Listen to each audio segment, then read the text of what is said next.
हिजो प्रचण्डहरूको टाउकाको मूल्य तोके जस्तै फेरि हुने विद्रोह दमनको निम्ति टाउकाको मूल्य तोक्नुपर्ने अवस्था सृजना हुनेछ। प्रचण्डहरूले समेत त्यो बेला नेपालकै नेताहरूको जसले समाजवाद गन्तव्यको लागि विद्रोहको आगो बाल्नेछन्, विद्रोहको ज्वाला दन्काउनेछन्, उनीहरूका विरुद्ध हिजो शेरबहादुर देउवाले तोके जस्तै टाउकाको मूल्य तोक्न बाध्य हुनुपर्नेछ। त्यो बेला प्रचण्डजीहरूको अनुहार छर्लङ्ग हुनेछ। गन्तव्य कता हो प्रचण्ड कमरेड? टाउकाको मूल्य तोक्नेतर्फ कि समाजवादतर्फ?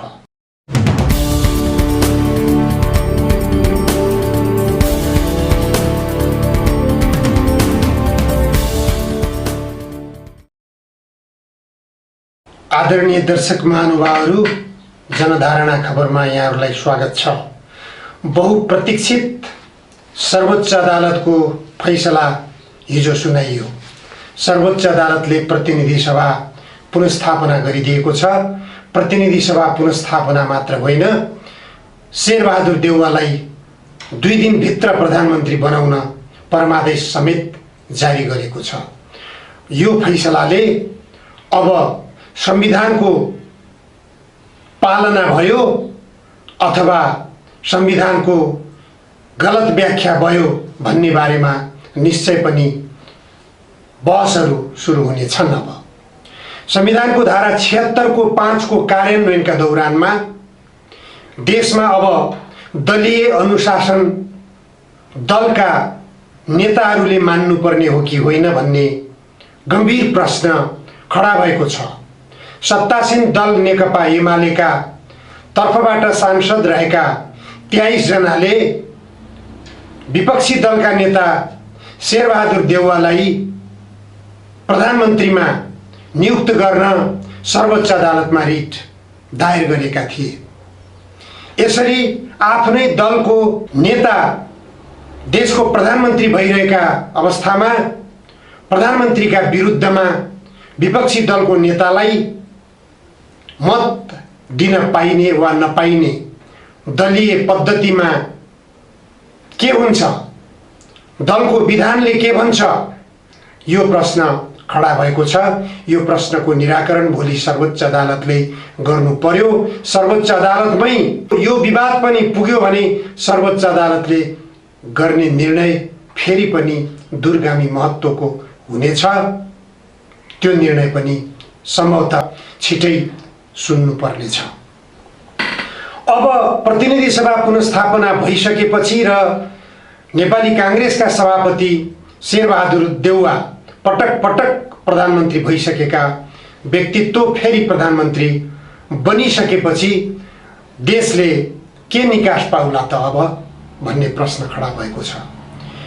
शेरबहादुर देउवा प्रधानमन्त्री भएपछि मन्त्री बन्ने अनुहारहरू को हुन् त भनेपछि नेपाली कांग्रेसका उनै नेताहरू हुन् जसले यो देशलाई निजीकरणको बाटोमा लगेर समाप्त गरिदिएका छन्। देशका उद्योगहरू सबै निजीकरणका नाममा कौडीको मूल्यमा बेचेर देशमा बेरोजगारी सृजना गरेका छन्। विदेशीहरूको लगानी भित्र्याउने नाममा विदेशी कम्पनीहरूलाई यहाँबाट लुट्ने अवसर सृजना गरिदिएका छन्। एनसेल जस्ता लुटेरा कम्पनी, डाबर नेपाल जस्ता लुटेरा कम्पनी मात्र नभएर यहाँ आएका विदेशी ब्याङ्कहरू जसले एकदमै महँगो दरमा ऋण लगानी गरेर नेपाली जनताबाट, सर्वसाधारण जनताबाट चर्को ब्याज असुल्ने गरिरहेका छन्। उनीहरूकै हितको निम्ति, उनीहरूकै संरक्षणको निम्ति काम गर्ने हो निश्चित छ।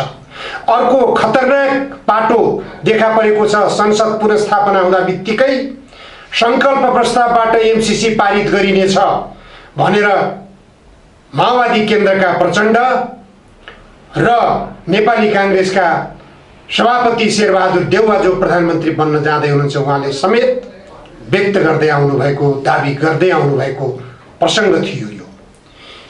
यो पाटोबाट एमसीसी पास गरिने बढी भन्दा बढी सम्भावना छ।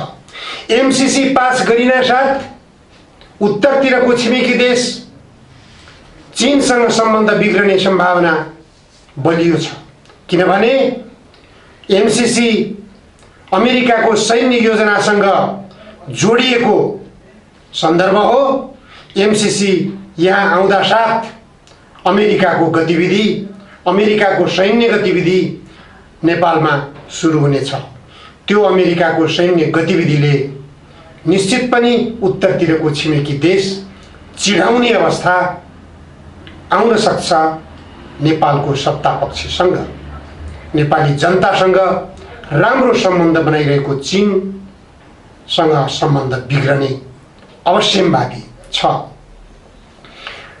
अमेरिकाले ल्याउने एमसीसी को लक्ष्य भारतको गोरखपुरमा विद्युत भण्डारण गृह निर्माण गर्ने रहेको छ। भारतको गोरखपुरमा विद्युत भण्डारण गृह निर्माण गरियो भने त्यो विद्युत नेपालले प्रयोग गर्ने हो अथवा भारतले गर्ने हो, हामीले आफै बुझ्नुपर्ने कुरा छ। हाम्रो नेपालका राजनीतिक दलका नेताहरूले यो गम्भीरतातर्फ किन ध्यान दिएका छैनन्, सबैभन्दा आश्चर्यको विषय यो हो। यो सँगै भर्खरै मात्र केपी ओली नेतृत्वको सरकारले तल्लो अरुण भारतीय कम्पनी सतलजलाई जिम्मा लगाएको छ।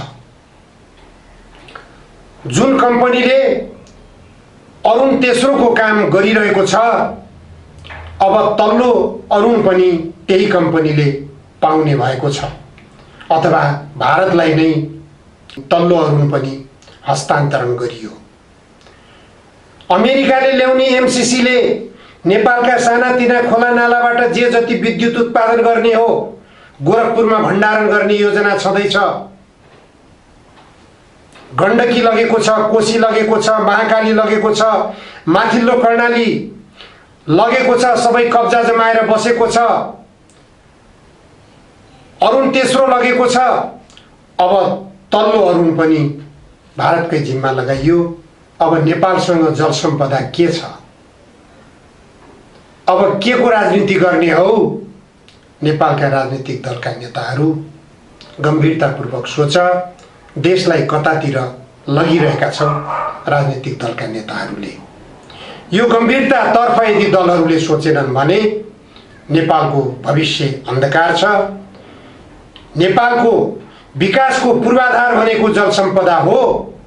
त्यो जल सम्पदा अर्काको जिम्मा लगाइसकेपछि अब के को आधारमा नेपालको विकास गर्न सकिएला, यो गम्भीरतातर्फ हामीले सोच्न जरुरी छ। देश अन्यलतातर्फ गइरहेको छ। अब नेपाली कांग्रेसको नेतृत्वमा सरकार बन्यो भने यसमा माओवादी केन्द्रका भ्रष्टाचारमा कुख्याति कमाएका नेताहरू नै मन्त्री बन्नेछन्। नेपाली कांग्रेसका तर्फबाट पनि त्यस्तै बदनाम पात्रहरूलाई नै मन्त्री बनाइनेछ। माधव नेपालका तर्फबाट पनि त्यस्तै बदनाम व्यक्तिहरू मन्त्री बन्नेछन्। अनि ती मन्त्रीहरूले यो देशलाई फेरि दुहुनो गाई बनाउने, भ्रष्टाचारको बिगबिगी मचाउने र कसैले फेरि नयाँ गाडीहरू बनाउलान्, कसैले नयाँ बंगलाहरू बनाउलान्, कसैहरूले स्विस बैंकमा रकम थप्लान् र देशका अरु प्राकृतिक सम्पदाहरू विदेशीहरूलाई हस्तान्तरण गर्लान्। त्यो बाहेक अरु केही पनि देखिएको छैन। त्यसैले सबै समस्याहरूको समाधान गन्तव्य समाजवाद हो। देशमा जबसम्म समाजवादी व्यवस्था हामीले स्थापना गर्न सक्दैनौं तबसम्म नेपाली जनताको भावनालाई हामीले सम्बोधन गर्न सक्ने छैनौं। जबसम्म गरिब जनताको भावनालाई सम्बोधन गर्न सकिने छैन तबसम्म देशले केही पाएको छ भनेर भन्ने ठाउँ रहने छैन। धनी सम्पन्नहरूले त सबै थोक पाएका छन्। महँगा स्कुलहरूमा आफ्ना बच्चा बच्चीहरूलाई पढाएका छन्, महलमा बसेका छन्, महँगा गाडीमा चढेकै छन्। धनी सम्पन्नहरूको लागि समाजवाद योभन्दा अरू के चाहियो? यही हो उनीहरूको लागि समाजवाद। बहुसंख्यक नेपाली जनताको लागि आवश्यक हो समाजवादको। त्यो समाजवाद जबसम्म दिन सकिँदैन, चुनावको टाइममा गाउँ गाउँमा पुगेर थोत्रा आश्वासनहरू बाँडेर समाजवादको जनतालाई सपना देखाएर त्यो भ्रममा बाँच्न जनतालाई बाध्य गराएर अब फेरि पनि नेताहरूले जनताको मत पाउला भनेर आश नगरे हुन्छ। गन्तव्य समाजवाद रोज्न ढिलो गरियो भने फेरि देशभित्र विद्रोहको ज्वाला दन्किनेछ। त्यो विद्रोहको ज्वाला समाजवाद स्थापनाको निम्ति हुनेछ। शान्तिपूर्ण तरिकाले समाजवाद स्थापनाको बाटो तर्फ राजनीतिक दलहरू प्रवेश गर्न नसक्ने हो भने दलहरूले फेरि पनि हिजो प्रचण्डहरूको टाउकाको मूल्य तोके जस्तै फेरि हुने विद्रोह दमनको निम्ति टाउकाको मूल्य तोक्नुपर्ने अवस्था सृजना हुनेछ।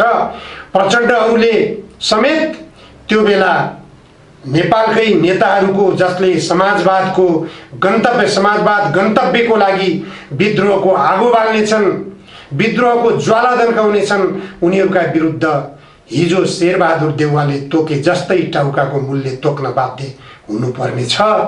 त्यो बेला प्रचण्डजीहरूको अनुहार छर्लङ्ग हुनेछ। गन्तव्य कता हो प्रचण्ड कमरेड?